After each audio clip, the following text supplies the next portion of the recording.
Speaker, on November 4th, 1979, the American embassy in Tehran was seized, and Iranians held 50 American hostages for more than 444 days. Each year on November 4th, Iranians celebrate Death to America Day to commemorate the 1979 seizure of our embassy. So while we are celebrating Thanksgiving and President's Day and Martin Luther King Day and Memorial Day and Labor Day, for the last 35 years, Iran has been celebrating once a year Death to America Day. The party with whom we are negotiating nuclear capabilities celebrates Death to America Day. In 1983, two car bombs exploded in Beirut, killing 300 United States Marines. Iranian-backed Hezbollah militants claimed responsibility for this mass murder. Make no mistake, Iran is a lead sponsor of radical Islamic terrorism throughout the world today, including sleeper cells in the United States.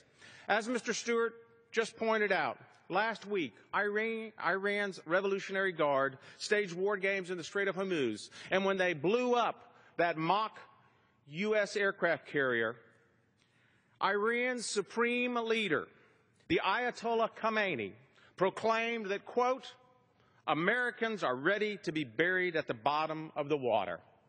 The supreme commander, leader of the party with whom we are negotiating a nuclear capabilities. Mr. Speaker, my point is that Iran has a ruthless track record of terrorizing the West, including the United States. Let's be perfectly clear. Iran wants to destroy America, as they proclaim every November 4th, and as they demonstrated last week in the Strait of Hormuz. Iran is a nuclear threshold state. Recently, just 2 weeks ago, I had the privilege of traveling to Israel and meeting with Prime Minister Benjamin Netanyahu. During my visit, the Prime Minister and I discussed in great detail the threat posed by Iran to Israel and the region. Iran openly declares its intention to destroy the State of Israel. Today, Iran has the largest and most diverse missile arsenal in the Middle East. The missiles are capable of carrying nuclear and chemical weaponry within a range of 1,500 miles.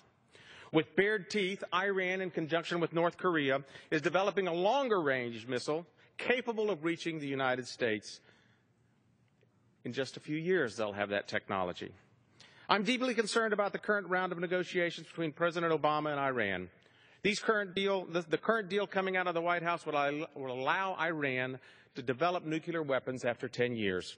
A long-term deal that allows Iran to develop nuclear capabilities only strengthens the hand of Iran and fortifies their determination to destroy Israel, dominate the Middle East, the Muslim world, the entire globe, including the United States. Iran said this nuclear program is entirely for peaceful purposes and not aimed at developing nuclear weapons.